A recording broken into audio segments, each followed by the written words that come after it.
PD Beats here from Pop Turner, speaking to Scoop McNairy about Blood for Dust, which is going to be in select theaters April 19th. Welcome back to the show, man. It's always good to see you. Good to see you too, PD. Thanks for having me, man. Of course. You know, there's so much kind of happening. Right? It's so interesting to me because the genres of like crime thrillers, horror movies, I mean, you know, like we all know, they've always been around. Like the wheel has not been invented that much, right? Like there's always been access to those movies, but I feel like there's such an appetite for that content these days. So what's it like working in that crime thriller like genre, knowing that there's even a bigger kind of appetite for it these days? You know what I mean by that? Well, as an audience member, I'm part of that group of people that have the appetite for it. I don't know. I just feel like there was a lot of like really great sort of crime dramas and also crime documentaries that came out over the last 5 years. And there was a big surge in them through the pandemic. So I've always, leaned towards those types of films, the, Fargo and those types of movies as a fan. So yeah, I was really excited to be able to get into this one and work on this project that Rod and David had written together. And, they had put together an amazing team, Justin Derry, the DP. And so,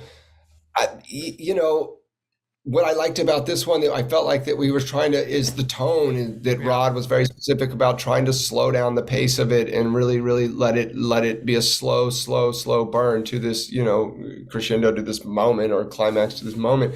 And I just thought that Rod did such a good job at, making a movie that we've seen before, but at the same time making it different. Totally. It's interesting because one of my favorite things about this film is you're watching it as an active member of the audience, almost like a detective. You're really dialed in. And I'm just wondering are you ever conscious of that while you're making a movie like this? Or is that more something like that you think about when you wrap it? Or does it maybe happen before you go to camera and you, like when you're reading the script? Like when do you think about the audience member watching a movie like this? I think I think about the audience member all the time, Okay. sometimes when I feel like you're working, it's like, you're like, well, hold on, how does he just have a pager? Like those are, I feel like actors are a lot of times thinking about what the audience members are sort of trying to think. On this particular project, no, I if I had a question or a thought about something like that, Rod, we'd sat with this film for 3 or 4 years. So I feel like every single little kink had sort of been worked out of it. That being said, I didn't really think about that much on this particular project. Mostly that the tone and the slowing down this sort of pacing was something that was really focused on. Absolutely. In a lot of ways, from an acting storyteller perspective, Scoop, there's a lot that happens before you go to camera on a movie. There's all these kind of conversations about the scripts and you're trying to get to know these characters and everything. And then you go to camera.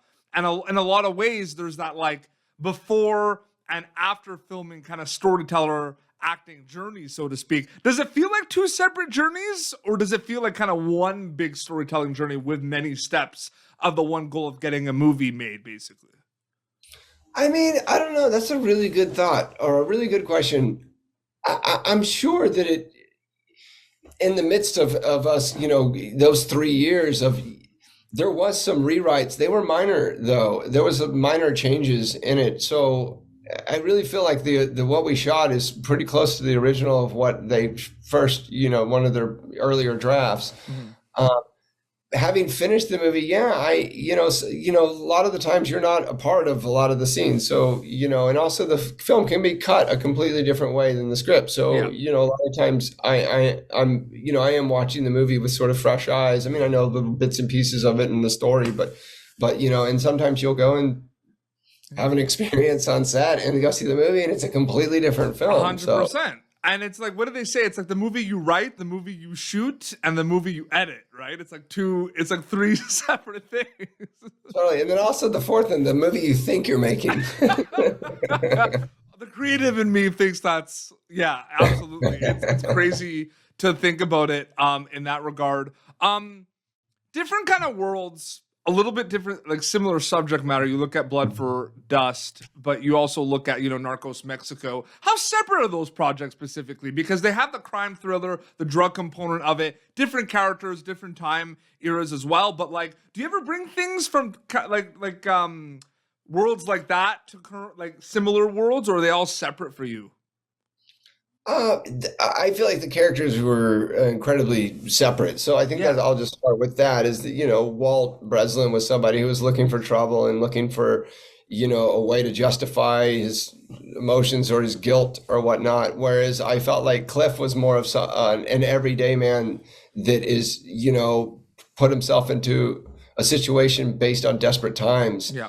And so, that being said, those two different things, Jesse, I feel like you kind of approach them from two different, well, me personally, I feel like I approach them from two different ways. And other than the drug running aspect of it, I Yeah. think Walt was in the middle of it, where this guy is way on the outside of it and pretending like he's comfortable with it while being a fish out of water Yeah. and, being nervous about the situation. No, totally.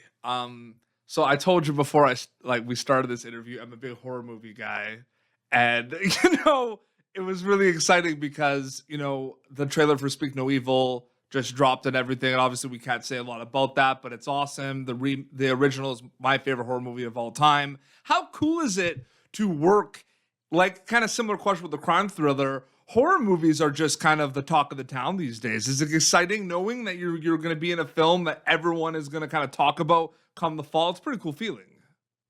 Yeah, I mean, you never know how a movie's going to turn out. So like, I think, it's so hard to get a movie made. It's so hard to make the movie, and then for it to be good is even more difficult. So yeah, I mean, after seeing the film and what James Watkins and the rest of the cast did with it, and the editor, I'm really excited about it because I really think it's a really good movie, and it's a little bit different than some of the other horror films. It's more psychological than it is sort of like visual. And that being said, it felt like we were doing something different than most horror films, but yet the same, So yeah, it was awesome. I mean, at the end of the day, I just had a great time working on the film, working with the cast, and working with James, the director. Absolutely. It was really exciting, Scoop, because, you're a friend of the show. You've been on, this is your third time, by the way, which is really cool. But like, there were two kind of situations where I was pumped to hear about the fact that they were making a version of the movie, the Blumhouse version. So I was like, yes. So then I know that it's gonna come out, and then the announcement comes that you are in the movie, and I was like, Scoot, that's my guy, Scoot. Yeah, like I was so pumped, man. Like, That's and then it was man, funny because I didn't know which character you were gonna play. Like I didn't know who was gonna be like you and James. Like I didn't know that until I saw the trailer. You know what I mean? Yeah, no, I mean, I was having seen the original that I thought was so well done. I mean, I was excited from the get-go that we were, gonna be making a movie that was even close to this, and they both are incredible films, standalone, very similar in some ways, but different. But both great films. But I think seeing the original is what really got me really excited. Well, it's so funny because people know my love for the original. Like, it's my favorite horror movie of all time. It's one of those movies that really kind of like inspired me to want to make horror movies as well. You know what I mean? Like, I really be honest with you. The cast in the Danish film was so good. So good. And it's one of those things too where we'll get back to Blood for Dust, but very quickly, it was so funny because my messages blew up when the trailer launched. Like so many people sent me the trailer.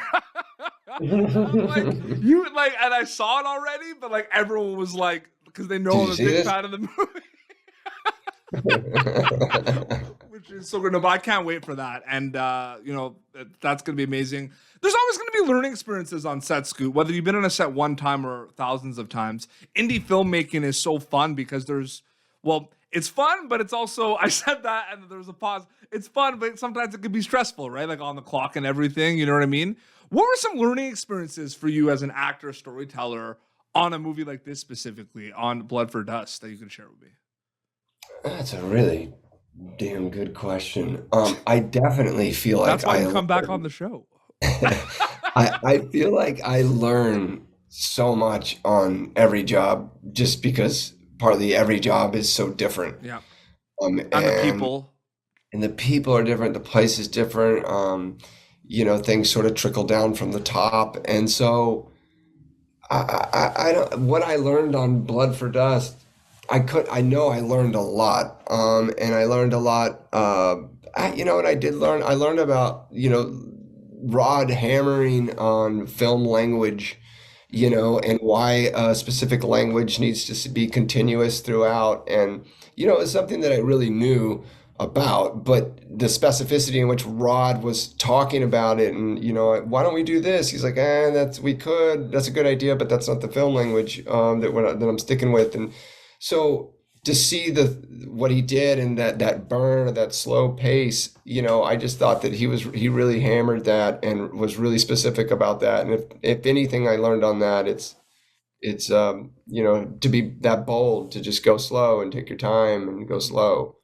Yeah, and to add to that, you can answer this based on any project, but specifically this one.